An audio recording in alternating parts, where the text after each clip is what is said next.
Hello नमस्कार। संकल्प ITI classes में आप सभी का स्वागत है। आज पढ़ेंगे अपन ट्रांसफॉर्मर का पार्ट 2 भाग। ठीक है, तो हमारा जो चैप्टर था वो था ट्रांसफॉर्मर।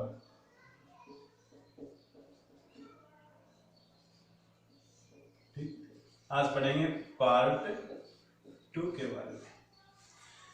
तो हमने इससे पहले ट्रांसफॉर्मर का सिद्धांत, ट्रांसफॉर्मर के जो मुख्य भाग थे उसके बारे में, ट्रांसफॉर्मर की संरचना थी उसके बारे में अध्ययन कर चुके हैं। आज की जो नई हेडिंग है आपकी वो होगी ट्रांसफॉर्मर की कार्यप्रणाली। ट्रांसफॉर्मर की कार्यप्रणाली यानी कि जो ट्रांसफॉर्मर होता है वो किस प्रकार से काम करता है उसके बारे में अपन अध्ययन करेंगे। तो हमारे पास ट्रांसफॉर्मर ये होता है।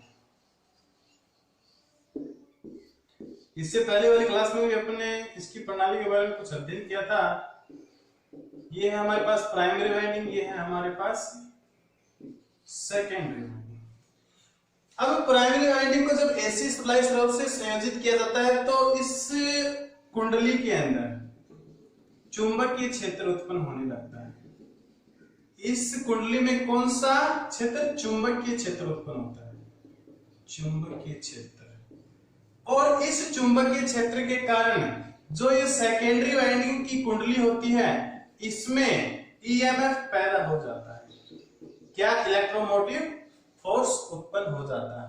और यही इलेक्ट्रोमोटिव फोर्स जो होता है इसे विभव कहते हैं, विभव होता है। ठीक है, यही क्या होता है अपने पास? विभव वोल्टेज जो आउटपुट के रूप में हमें प्राप्त होता है, आउटपुट के रूप में।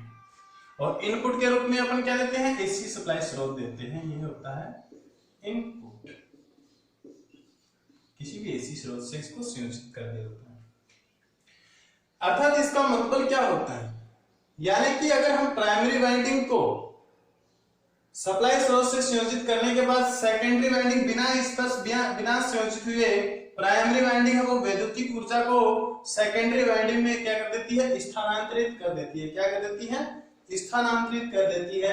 यही ट्रांसफॉर्मर की जो है वो होती है कार्य प्रणाली कहलाती है। ठीक है, तो आप लिखो नई हेडिंग ट्रांसफॉर्मर की कार्य प्रणाली। ट्रांसफॉर्मर की कार्य प्रणाली के अंदर लिखो, जब ट्रांसफॉर्मर की प्राइमरी वाइंडिंग में एसी सप्लाई दी जाती है तो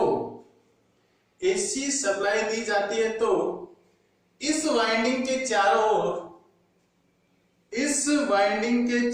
ओर प्रत्यावर्ती स्वभाव का चुंबकीय क्षेत्र उत्पन्न होता है। प्रत्यावर्ती स्वभाव का चुंबकीय क्षेत्र उत्पन्न होता है। कौन से स्वभाव का होता है? ये एसी अल्टरनेटिंग यानी कि प्रत्यावर्ती स्वभाव का होता है। ठीक है, प्रत्यावर्ती स्वभाव का चुंबकीय क्षेत्र उत्पन्न होता है। इस चुंबकीय क्षेत्र के कारण वाइंडिंग में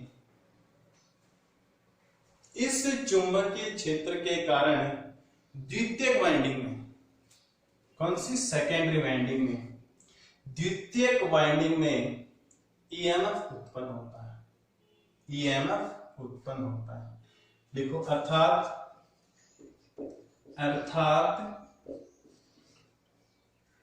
अर्थात प्राइमरी वाइंडिंग तथा सेकेंडरी वाइंडिंग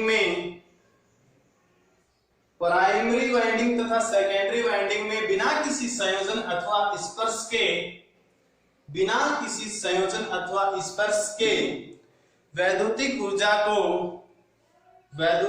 को प्राइमरी वाइंडिंग से सेकेंडरी वाइंडिंग में स्थानांतरित किया जाता है। प्राइमरी वाइंडिंग से सेकेंडरी वाइंडिंग में स्थानांतरित किया जाता है। ये होती है दोस्तों हमारे पास ट्रांसफॉर्मर की जो कार्यप्रणाली होती है वो होती है। अब हम अपन जो नया टॉपिक लेके आएंगे वो होगा ट्रांसफॉर्मर के लाभ, यानी ट्रांसफॉर्मर के कौन कौन से एडवांटेज होते हैं उनके बारे में अपन अध्ययन करेंगे। तो ट्रांसफॉर्मर के जो भी एडवांटेज हैं, जो भी लाभ है, जो भी उसके प्रॉफिट हैं, उसके बारे में अपन अध्ययन करेंगे। ठीक है, तो लिखो नई जो हेडिंग है हमारे पास वो है ट्रांसफॉर्मर लाभ, ट्रांसफॉर्मर के लाभ, यानी कि ट्रांसफॉर्मर के लाभ क्या होते हैं, तो इसमें देखो जो ट्रांसफॉर्मर होता है उस ट्रांसफॉर्मर की जो स्थिर स्वभाव वाला ट्रांसफॉर्मर है, यानी कि ये स्थितिक होता है, इसके अंदर कोई भी चल ऊर्जा नहीं होता है, जिसके कारण इसकी दक्षता जो होती है वो अधिक होती है। और कितनी होती है भाई, 90 से 98% तक होती है। कितनी होती है इसकी दक्षता, 90 से 98% इसकी दक्षता होती है। तो ट्रांसफॉर्मर के लाभ में अपन नंबर 1 पॉइंट तो ये पढ़ चुके हैं, और नंबर 2 जो पॉइंट है वो हमारे पास होगा कि इसे अति उच्च वोल्टता पर आसानी से कार्य कर सकता है। यह है अति उच्च वोल्टता पर आसानी से कार्य कर सकता है, आसानी से कार्य कर सकता, आसानी से कार्य कर सकता। ठीक। नंबर 3 जो होता है वो होता है कि वैद्युतिक शक्ति के पारेषण में होने वाली जो भी वोल्टेज ह्रास है या वोल्टेज कमी है या वोल्टेज ड्रॉप है उसको क्या करता है, सुधारता है, उसको क्या करता है, सुधारता है। ठीक है। तो ये तीनों पॉइंट ट्रांसफॉर्मर के लाभ में पूछे जाते हैं ज्यादातर, तो इसके बारे में लिखो। नंबर 1 पॉइंट आके लिखो आप, स्थैतिक प्रकार का उपकरण होने के कारण, स्थैतिक प्रकार का उपकरण होने के कारण ट्रांसफॉर्मर की दक्षता 90 से 98% होती है। कितनी होती है, 90 से 98% होती है। सेकंड नंबर पॉइंट डाल के लिखो इसमें, यह अति उच्च वोल्टता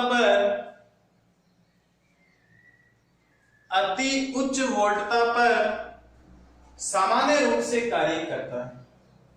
यह अति उच्च वोल्टता पर सामान्य रूप से कार्य करता है। तो 3 नंबर का जो पॉइंट है उसमें लिखो आप, वैद्युतिक शक्ति के पारेषण में होने वाले वोल्टता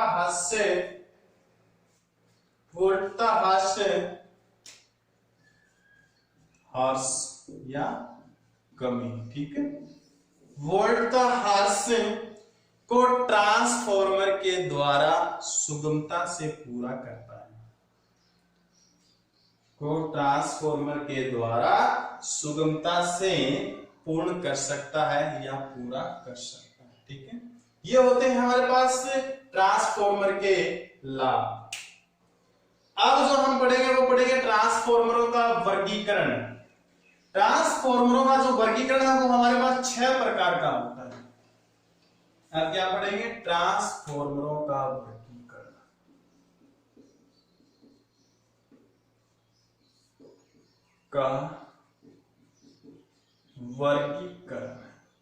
कितने भागों में बांटा गया है इसको, 6 भागों। नंबर 1 जो हमारे पास होता है वो है आउटपुट वोल्टता के आधार पे। नंबर 2 होता है कोर की संख्या के आधार पर, फेज की संख्या के आधार पर, व्यापार के आधार पर, आउटडोर और इंडोर यानी कि स्थापना स्थल के आधार पे होता है फेजों की संख्या, और आउटपुट क्षमता के आधार पर। ठीक है। तो अपन पढ़ेंगे सबसे पहले आउटपुट वोल्टता के आधार पे। आउटपुट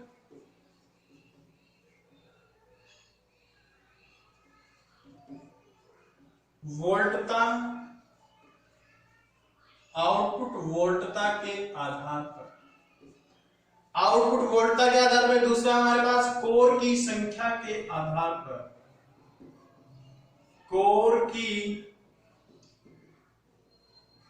संख्या के आधार पर, यानी कि कितना कोर का है, ये 1 कोर है, 2 कोर है, यानी कि सेल प्रकार का है, बेरी प्रकार का है, या हमारे पास है कोर प्रकार का है। ठीक है। फिर आता है हमारे पास फेजों की संख्या के आधार पर, फेजों की संख्या के आधार पर, इसके बाद जो हमारे पास 4 नंबर का होता है वो होता है आउटपुट दक्षता के आधार पर। आउटपुट दक्षता के आधार पर, आउटपुट दक्षता के आधार पर 5 का नंबर जो है हमारा वो है व्यापार के स्तर पर, यानी कि व्यापारिक आधार के ऊपर। ठीक है, व्यापारिक आधार के ऊपर, व्यापारिक आधार पर। और दोस्तों जो हमारा 6 है वो है स्थापना स्थल के आधार पर। स्थापना स्थल के आधार पर, स्थापना स्थल के आधार पर। ये टोटल हमारे पास जो है ट्रांसफॉर्मर का 6 प्रकार से वर्गीकरण किया गया। कितने प्रकार से? 1 number, 2 number, 3 number, 4 number, 5 number और ये लास्ट 6 नंबर है। ठीक है, आउटपुट वोल्टता के आधार पर, कोर की संख्या के आधार पर, फेजों की संख्या के आधार पर, आउटपुट दक्षता के आधार पर, व्यापारिक आधार पे, स्थापना स्थल के आधार पे, इनके भी अलग अलग वर्गीकरण किए गए हैं, जिसका हम एक एक करके देखेंगे। आउटपुट वोल्टता के आधार पर हमारे पास 2 प्रकार के होते हैं। पहला होता है उच्चायन ट्रांसफॉर्मर। उच्चायन ट्रांसफॉर्मर, उच्चायन जो ट्रांसफॉर्मर होता है इसको बोलते हैं step up transformer. Step up transformer बोलते हैं। ठीक है, नंबर 2 होता है अपचायन ट्रांसफॉर्मर। अपचायन ट्रांसफॉर्मर और अपचायन ट्रांसफॉर्मर को इंग्लिश में बोलते हैं स्टेप डाउन ट्रांसफॉर्मर। ठीक है, इसके ये नाम अच्छे से याद रखना भी, अपचायन और उच्चायन क्या होता है। कोर की संख्या के आधार पर ये हमारे पास 3 प्रकार के होते हैं। कोर की संख्या के आधार पर अपने पास कितने प्रकार के होते हैं? 3 प्रकार के होते हैं। पहला होता है सेल प्रकार का ट्रांसफॉर्मर। सेल प्रकार का ट्रांसफॉर्मर होता है। दूसरा होता है कोर प्रकार का ट्रांसफॉर्मर। कोर प्रकार का ट्रांसफॉर्मर होता है। और जो तीसरा हमारे पास होता है वो होता है बेरी प्रकार का। बेरी प्रकार का ट्रांसफॉर्मर। बेरी प्रकार का ट्रांसफॉर्मर। फेजों की संख्या के आधार पर अपने पास 2 प्रकार के होते हैं। एक तो होता है सिंगल फेज के आधार पर ट्रांसफॉर्मर। सिंगल फेज के या सिंगल फेज ट्रांसफॉर्मर डायरेक्ट लिख सकते हैं, सिंगल फेज ट्रांसफॉर्मर। दूसरा होता है 3 फेज ट्रांसफॉर्मर। अब आती है हमारी जो है आउटपुट दक्षता के आधार पे। तो आउटपुट दक्षता जो होती है वो 2 प्रकार की होती है। एक तो होती है ऑटो और दूसरी होती है इंस्ट्रूमेंट ट्रांसफॉर्मर। ठीक है, तो एक जो है वो तो होती है ऑटो ट्रांसफॉर्मर और दूसरी होती है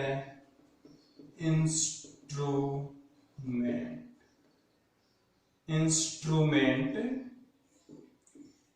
ट्रांसफॉर्मर।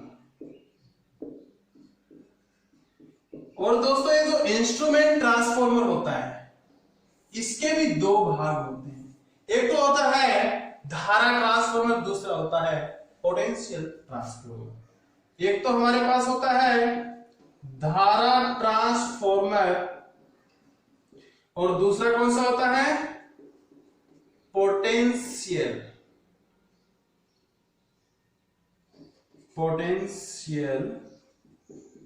ट्रांसफॉर्मर। अब आते हैं हमारे पास व्यापारिक आधार पर। व्यापारिक आधार पर भी हमारे पास 2 प्रकार के ट्रांसफॉर्मर होते हैं। एक तो होता है पावर ट्रांसफॉर्मर, दूसरा होता है डिस्ट्रीब्यूशन ट्रांसफॉर्मर। पावर ट्रांसफॉर्मर और दूसरा होता है डिस्ट्रीब्यूशन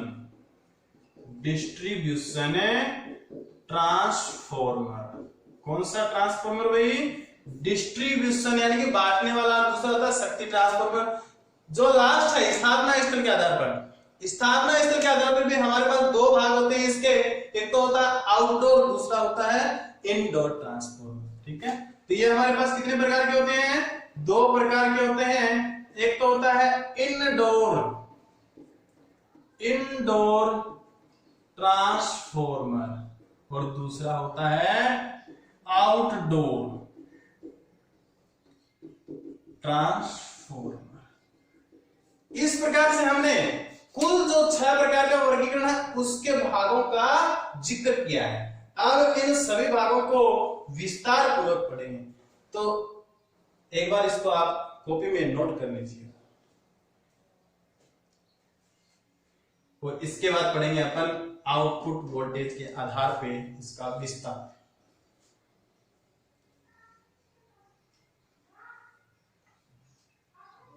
एक बार इसको उतार लो भाई। आउटपुट वोल्टेज के आधार पर दो प्रकार के हैं, उच्चायन ट्रांसफॉर्मर, दूसरा होता है अपचायन ट्रांसफॉर्मर। कोर की संख्या के आधार पर है, सेल प्रकार का, कोर प्रकार का, बेरी प्रकार का, फेजिंग की संख्या के आधार पर single phase, three phase. Output दक्षता के आधार पर है ऑटो और इंस्ट्रूमेंट, व्यापार के आधार पर है पावर और डिस्ट्रीब्यूशन, स्थापना के आधार पर होता है इंडोर और आउटडोर। ठीक है, ये हमारे पास 6 हैं। इसमें से अपन जो स्टार्टिंग में देखेंगे वो देखेंगे आउटपुट वोल्टता के आधार पर।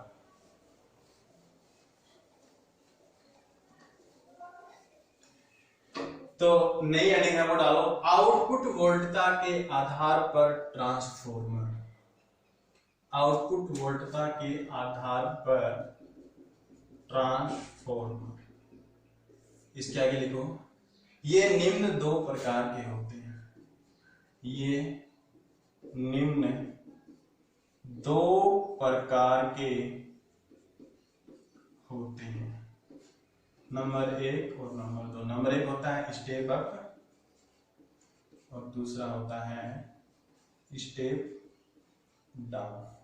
तो नई हेडिंग डालोगे आप, नंबर 1 की जो स्टेप अप होता है। ठीक है,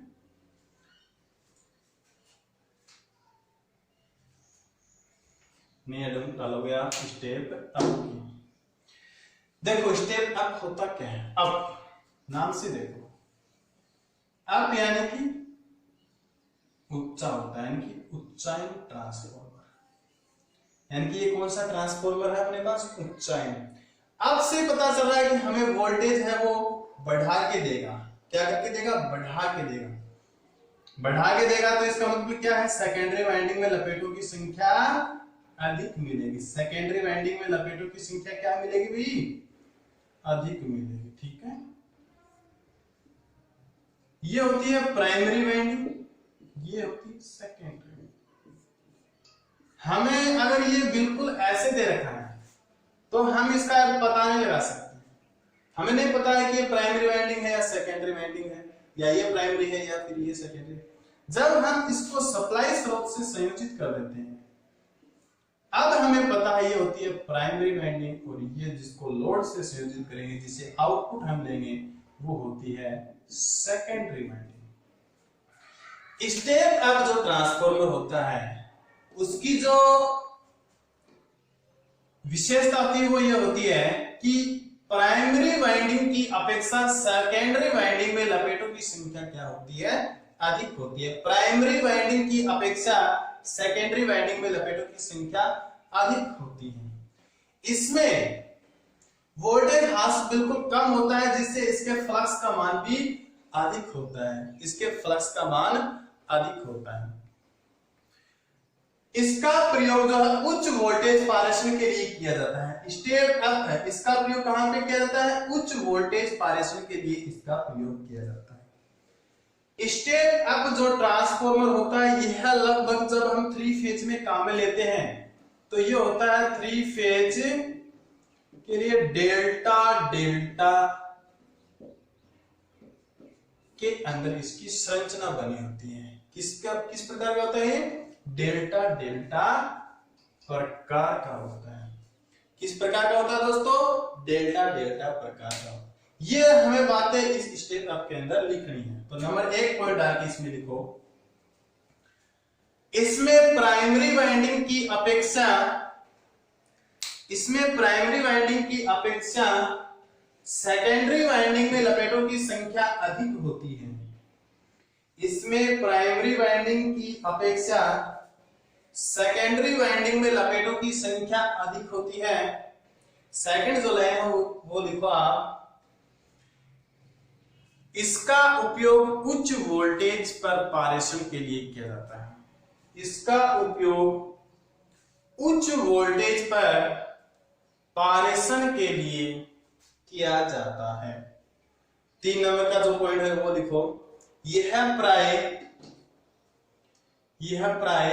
3 फेज डेल्टा डेल्टा प्रकार का होता है। 3 फेज डेल्टा डेल्टा प्रकार का होता है। ठीक है, आप जो नई हेडिंग डालेंगे 2 नंबर की, वो है हमारे पास स्टेप डाउन ट्रांसफॉर्मर। डाउन यानी कि अपचाइन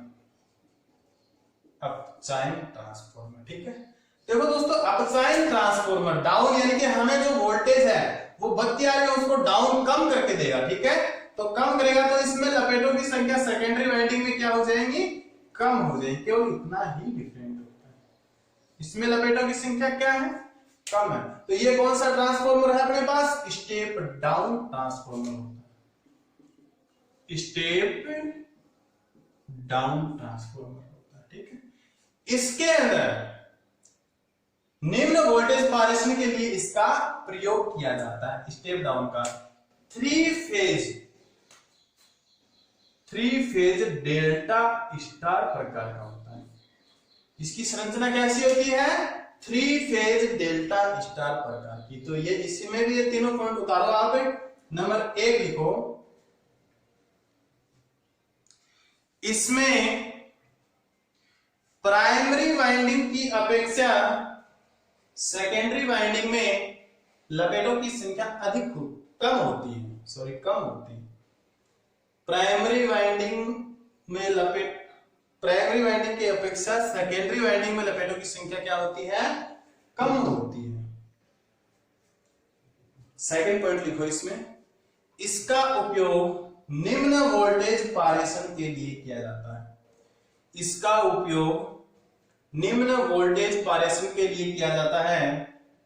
नंबर 3 पॉइंट लिखो, यह प्राय 3 फेज डेल्टा स्टार प्रकार की होती है। यह प्राय 3 फेज डेल्टा स्टार प्रकार की होती है। तो हमने इसको कंप्लीट कर लिया, आउटपुट वोल्टता के आधार पर ट्रांसफॉर्मर। इसके बाद में जो हमारे पास नेक्स्ट भाग था उसके बारे में अध्ययन करेंगे, और नेक्स्ट भाग था वो था हमारे पास कोर की संख्या के आधार पर ट्रांसफॉर्मर। तो नई हेडिंग डालो, कोर की संख्या के आधार पर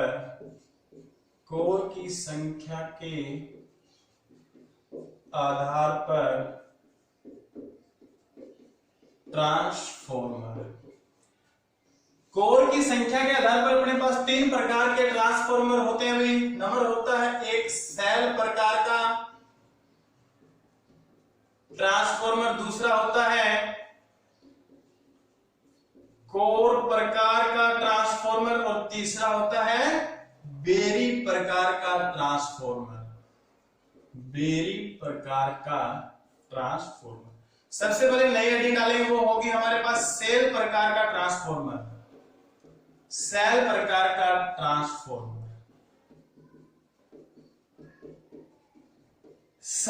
के ट्रांसफॉर्मर में अपन देखेंगे कि इसकी संरचना कैसी होती है।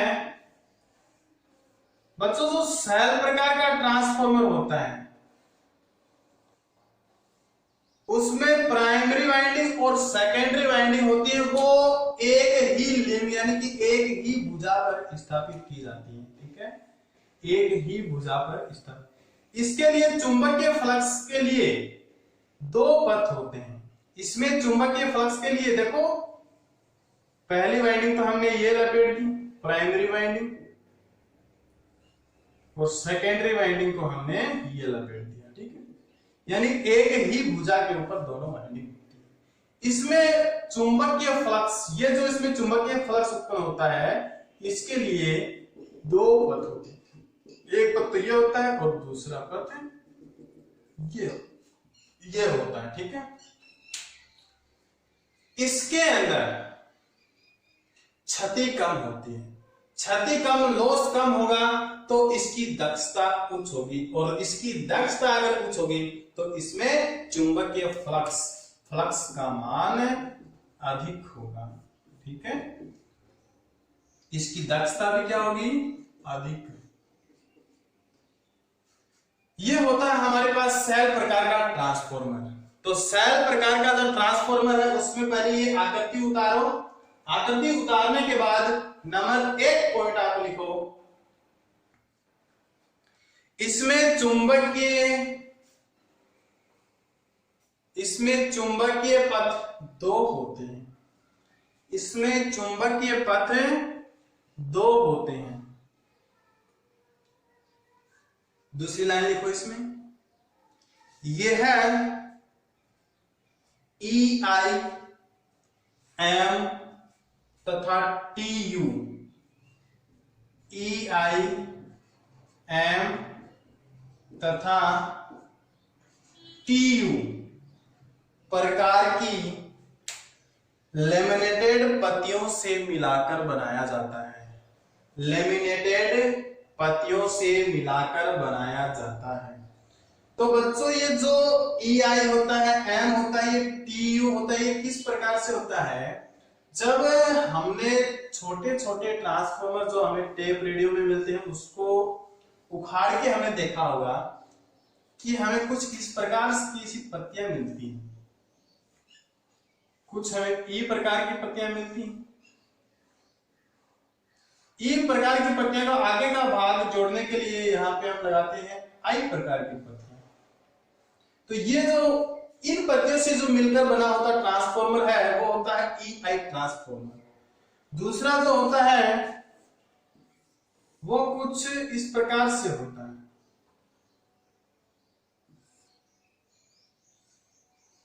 एम की तरह है, ये कुछ एम की तरह होता है, ठीक है। और एक एम और यहां पे लगा देंगे और इन दोनों को उल्टा कर रखेंगे तो ये जो ट्रांसफॉर्मर बनेगा ये एम प्रकार की पत्तियों से मिलकर बनता है, TU प्रकार की पत्तियों से मिलकर ये U जैसी संरचना होती है, इस पे T आकृति की लगाई जाती है। किस आकृति की? T आकृति की पत्तियां इसके ऊपर संयोजित की जाती हैं, ठीक है। तो ये होता है UT प्रकार का। इस प्रकार का जो सेल प्रकार के ट्रांसफॉर्मर वो कौन कौन सी पत्तियों से मिलकर बने होते हैं? EI, M तथा TU पत्तियों से मिलकर बने होते हैं।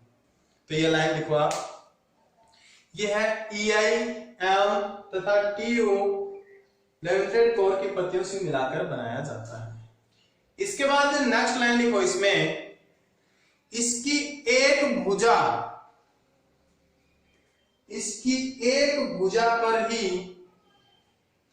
प्राइमरी वाइंडिंग तथा सेकेंडरी वाइंडिंग की जाती है। प्राइमरी, देखो हमने थोड़ी देर पहले पढ़ा था, देखा था डायग्राम इसका। प्राइमरी वाइंडिंग तथा सेकेंडरी वाइंडिंग की जाती है, परंतु ये दोनों वाइंडिंग एक दूसरे को स्पर्श नहीं करती हैं, छूती नहीं है, यानी कि संयोजित नहीं होती हैं। ये दोनों वाइंडिंग जो होती हैं वो अलग अलग होती हैं, ठीक है, ये स्पर्श नहीं करते हैं यहाँ पे, ठीक है। नेक्स्ट लाइन इसके अंदर लिखो, इसमें लीकेज कम होता है, इसमें लीकेज कम होता है जिससे चुंबकीय फ्लक्स अधिक बनता है, जिससे चुंबकीय फ्लक्स जो होता है वो अधिक बनता है। लास्ट एंड नेक्स्ट लाइन लिखो, इसमें इसका उपयोग सामान्यतः है, इसका उपयोग सामान्यतः है सिंगल फेज सप्लाई में, सिंगल फेज सप्लाई में वोल्टेज को स्टेप अप तथा स्टेप डाउन वोल्टेज को स्टेप अप तथा स्टेप डाउन करने के लिए किया जाता है। स्टेप अप तथा स्टेप डाउन करने के लिए किया जाता है। इसके बाद जो अपन ये उतारोगे, इसके बाद जो 2 नंबर की हमें एडिंग डालनी होगी वो होगी कोर प्रकार का ट्रांसफॉर्मर। कोर प्रकार का ट्रांसफॉर्मर। कोर प्रकार का ट्रांसफॉर्मर क्या होता है? इसके बारे में तो नई हेडिंग डालो, कोर प्रकार का ट्रांसफॉर्मर।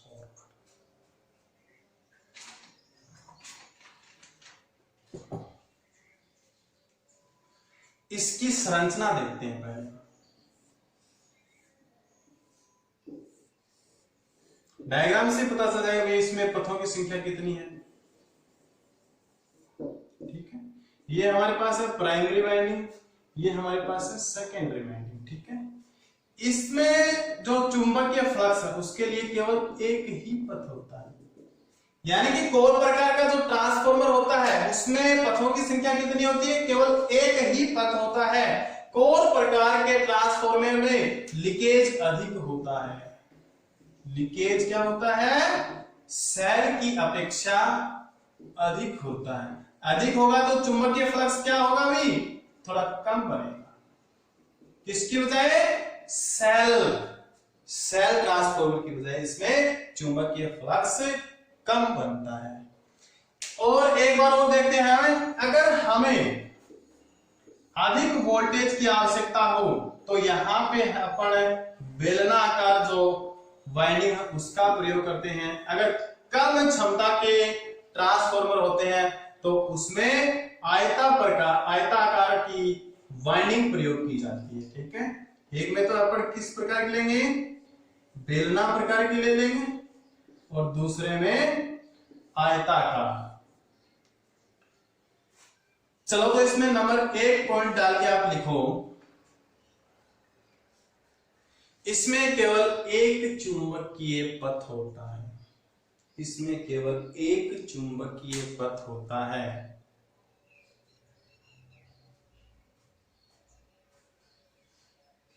सेकंड लाइन लिखो, इसमें फ्लक्स लीकेज अधिक होता है। इसमें फ्लक्स लीकेज अधिक होता है जिससे इसकी दक्षता कम होती है। जिससे इसकी दक्षता किसकी तुलना में देख रहे हैं अपने? सेल प्रकार के ट्रांसफॉर्मर की तुलना में इसकी दक्षता क्या होती है? कम होती है। क्या होती है? कम होती है। नंबर 3 पॉइंट लिखो, इसमें करोड़ के दोनों भुजाओं की, इसमें करोड़ के दोनों भुजाओं की तरफ वाइंडिंग की जाती है। वाइंडिंग की जाती है। लिखो, यह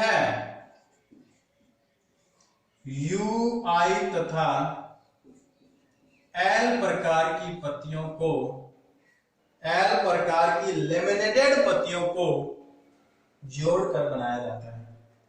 UI तथा L प्रकार की लेमिनेटेड पत्तियों से मिलाकर बनाया जाता है।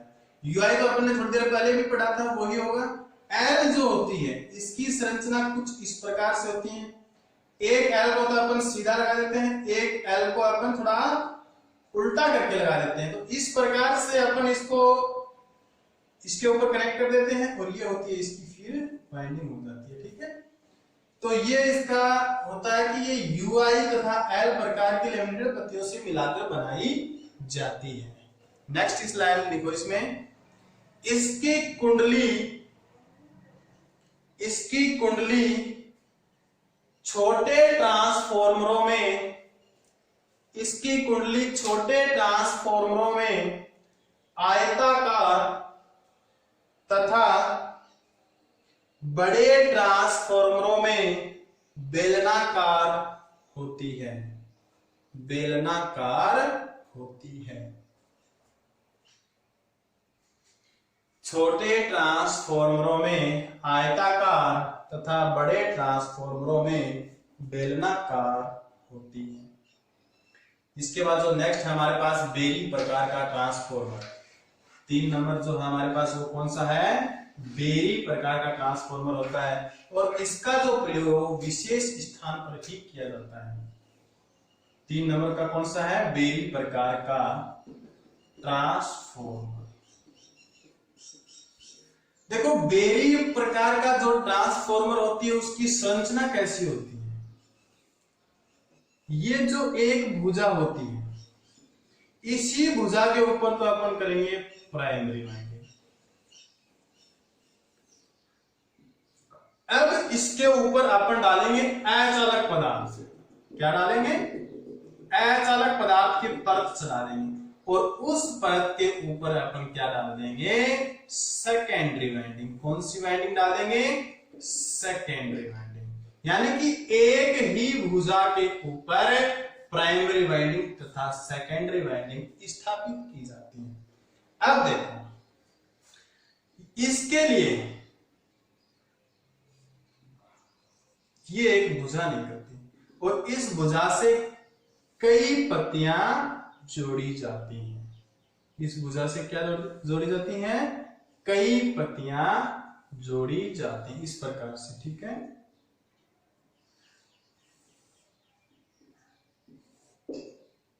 इस प्रकार से अनेकों प्रकार की क्या जोड़ी जाती है, यहां पे भी पत्तियां जोड़ी जाती हैं इस प्रकार से। ये होती है इस प्रकार से इसकी संरचना। ये होती है इसकी मेन कोर, ये होती है साइड की कोरें और ये कैसी कोर होती है, आयताकार कोरें होती हैं। ठीक है, इस ट्रांसफॉर्मर का उपयोग उच्च दक्षता के लिए किया जाता है। उच्च, अति उच्च, ठीक है, अति उच्च दक्षता के लिए इसका विशेष स्थानों पे प्रयोग किया जाता है। ठीक, तो इसमें पॉइंट लगा के लिखो आप। नंबर 1 पॉइंट में, इसमें चुंबकीय पथ अनेक होते हैं। यानी कि चुंबकीय जो क्षेत्र बनता है वो इस पत्ती से भी निकल के चला जाएगा, इस भाग से भी, इस भाग से भी, इस भाग से, इस भाग से। तो इसके लिए चुंबकीय पथ क्या होते हैं भी, अनेक होते हैं। तो देखो इसमें चुंबकीय पथ अनेक होते हैं। नंबर 2 में लिखो, इसमें एक केंद्रीय भुजा होती है और केंद्रीय भुजा कौन सी है, ये वाली। इसमें एक केंद्रीय भुजा होती है जो मुख्य कोर कहलाती है, जो मुख्य कोर कहलाती है, मुख्य कोर, जो मुख्य कोर कहलाती है। उसके ऊपर प्राइमरी वाइंडिंग, उसके ऊपर प्राइमरी वाइंडिंग तथा इंसुलेटेड कर, यानी कि अचालक परत चढ़ाकर, तथा इंसुलेटेड कर प्राइमरी वाइंडिंग के ऊपर सेकेंडरी वाइंडिंग स्थापित की जाती है। प्राइमरी वाइंडिंग के ऊपर सेकेंडरी वाइंडिंग स्थापित की जाती है। नेक्स्ट पॉइंट लिखो इसके अंदर, इस कोर के चारों ओर आयताकार पट्टियां बनी होती हैं। इस कोर के चारों ओर आयताकार पट्टियां बनी होती हैं। लास्ट पॉइंट लिखो इसमें, इसका प्रयोग विशेष स्थान पर, इसका प्रयोग विशेष स्थान पर जहां उच्च दक्षता के ट्रांसफॉर्मर की आवश्यकता हो, जहां पर उच्च दक्षता के ट्रांसफॉर्मर की आवश्यकता हो, वहां पर किया जाता है, वहां पर किया जाता है। जो नेक्स्ट भाग बचे हैं हमारे पास वो देखेंगे हम पार्ट 3 के अंदर। तो आज के लिए दोस्तों इतना ही काफी है। अगर आपको समझ में आए तो चैनल को शेयर, सब्सक्राइब और लाइक जरूर कीजिएगा। ओके, धन्यवाद।